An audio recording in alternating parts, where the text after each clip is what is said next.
ನಮಸ್ಕಾರ ನನ್ನೆಲ್ಲ ಆತ್ಮೀಯ ಬಂಧುಗಳೇ. ಇವತ್ತು ಈ ಎಸ್-ಟಿ ಅನ್ನೋದು ಯಾವ ರೀತಿ ಆಗಿಬಿಟ್ಟಿದೆ ಅಂತಂದರೆ, ಯಾವುದೇ ಸಮುದಾಯಗಳು ಸಿಕ್ಕಿದ್ರೂ ಕೂಡ ಈ ರಾಜಕೀಯ ವ್ಯಕ್ತಿಗಳು, ಎಲ್ಲ ಪಕ್ಷದವರು, ನಾನು ಹೇಳ್ತಾ ಇರೋದು ಎಲ್ಲ ಪಕ್ಷದ ರಾಜಕೀಯ ವ್ಯಕ್ತಿಗಳು ಎಸ್-ಟಿಗೆ ಸೇರಿಸ್ತೀವಿ ಅಂತೇಳಿ ಸುಳ್ಳು ಆಶ್ವಾಸನೆಗಳನ್ನು ಕೊಡೋದು, ಮತ್ತು ಅವ್ರಿಗೆ ಬೇಕಾಬಿಟ್ಟೆ ಆಶ್ವಾಸನೆಗಳನ್ನು ಕೊಟ್ಟು ಎಸ್-ಟಿ ಏನು ಅಂದರೆ, ಎಸ್-ಟಿ ಅಂತಂದರೆ ಏನು ಒಂಥರ ಖಾಲಿ ಬಿದ್ದಿದೆಯಾ ಇಲಾಖೆ? ಇವತ್ತು ಒಂದು ಪ್ರಬಲವಾದ ಸಮುದಾಯವನ್ನು ಎಸ್-ಟಿಗೆ ಸೇರ್ಸಕ್ಕೆ ಕೊಟ್ಟಿದ್ದಾರೆ. ನಾಳೆ ಅದರ ಪರವಾಗಿ ಕುರುಬ ಸಮುದಾಯವನ್ನು ಎಸ್-ಟಿ ಸೇರಿಸೋದ್ರ ಪರವಾಗಿ ಒಂದು ಸಭೆಯನ್ನು ಕೂಡ ಕರೆದಿದ್ದಾರೆ. ಯಾವ ಆಧಾರ ಇಟ್ಕೊಂಡು ನೀವು ಸಭೆ ಕರೀತಾ ಇದ್ದೀರಿ? ಯಾವ ಒಂದು ಪುರುಷಾರ್ಥಕ್ಕೋಸ್ಕರ ಈ ಸಭೆ ಕರೀತಾ ಇದ್ದೀರಿ? ಎಸ್-ಟಿನಲ್ಲಿ ಈಗಾಗಲೇ 100 ಜಾತಿಗಳಿದ್ದಾವೆ. ಇನ್ನೂ ಎಷ್ಟು ಜನಾಂಗಗಳನ್ನು ನೀವು ಎಸ್-ಟಿಗೆ ಸೇರಿಸಬೇಕು ಅಂತ ಹೊರಟಿದ್ದೀರಿ? ಯಾಕೆ ಈ ರೀತಿ ನಮ್ಮ ಸಮುದಾಯಕ್ಕೆ ಅನ್ಯಾಯ ಮಾಡ್ಕೊಂಡು ಬರ್ತಾ ಇದ್ದೀರಾ ನೀವು?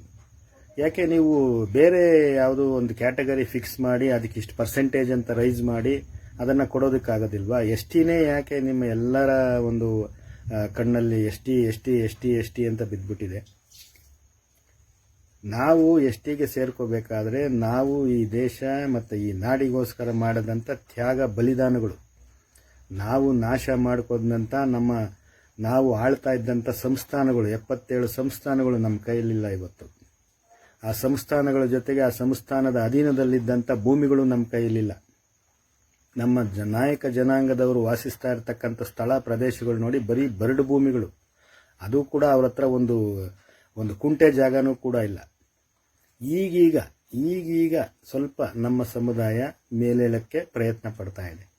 ಅಂಥ ಸಂದರ್ಭದಲ್ಲಿ ನೀವೆಲ್ಲ ಸಮುದಾಯಗಳನ್ನು ಎಸ್-ಟಿಗೆ ಸೇರಿಸಿ ಅದರಲ್ಲೂ ಇವತ್ತು ಈ ಪ್ರಬಲವಾದಂಥ ಸಮುದಾಯ, ನಾನು ನೋಡಿ ಕುರುಬ ಸಮುದಾಯಕ್ಕೆ ಒಂದು ಮಾತು ಹೇಳೋಕ್ಕೆ ಇಚ್ಛೆ ಪಡ್ತೇನೆ. ನಿಮಗೆ 15% ರಿಸರ್ವೇಷನ್ ಸಿಗ್ತಾ ಇದೆ.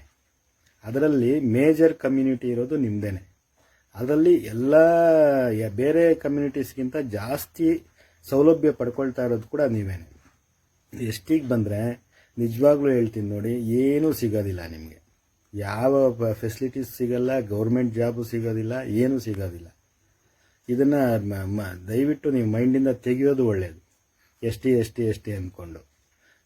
ಅದರಿಂದ ನಾನು ಹೇಳೋದಿಷ್ಟೇ, ಎಲ್ಲ ರಾಜಕೀಯ ಪಕ್ಷಗಳಿಗೂ, ಮತ್ತು ನಾನು ಪಕ್ಷಾತೀತವಾಗಿ ಮಾತಾಡ್ತಾ ಇದ್ದೀನಿ, ಎಲ್ಲ ರಾಜಕೀಯ ಪಕ್ಷಗಳಿಗೂ ಹೇಳೋದಿಷ್ಟೇ, ವಿನಾಕಾರಣ ನೀವು ಎಲ್ಲರನ್ನೂ ತಂದು ನಾವು ಎಸ್-ಟಿಗೆ ಸೇರಿಸ್ತೀವಿ ಅಂತ ಸುಳ್ಳು ಭರವಸೆಗಳನ್ನು ಕೊಡೋದಕ್ಕೆ ಹೋಗಬೇಡಿ. ಮತ್ತು ನಾವು ಈಗೀಗ ವಾಲ್ಮೀಕಿ ನಾಯಕ ಸಮುದಾಯದವರು ಈಗೀಗ ಅದರ ಬಳಕೆ ಮಾಡ್ಕೊಂಡು ಈಗೀಗ ಸ್ವಲ್ಪ ಮೇಲಕ್ಕೆ ಬರ್ತಾ ಇದ್ವಿ. ನಮ್ಮನ್ನು ತುಳಿಯುವಂಥ ಕೆಲಸಗಳು ಮಾಡಬೇಡಿ. ಇದರ ಒಂದು ಈ ವಿಚಾರದ ಚರ್ಚೆಗಾಗಿ ಎಲ್ಲರೂ, ನಮ್ಮ ಸಮುದಾಯದ ಜನರು ಏನಿದ್ದಾರೆ ಎಲ್ಲರೂ ಚರ್ಚೆ ಮಾಡಬೇಕಿದನ್ನು. ಯಾಕೆ ನೀವೆಲ್ಲ ಸುಮ್ಮನೆ ಕೂತಿದ್ದೀರಾ? ಇದ್ರ ಬಗ್ಗೆ ಯಾಕೆ ನೀವು ಚರ್ಚೆ ಮಾಡ್ತಾ ಇಲ್ಲ? ಏನಾಗಿದೆ ನಿಮಗೆ?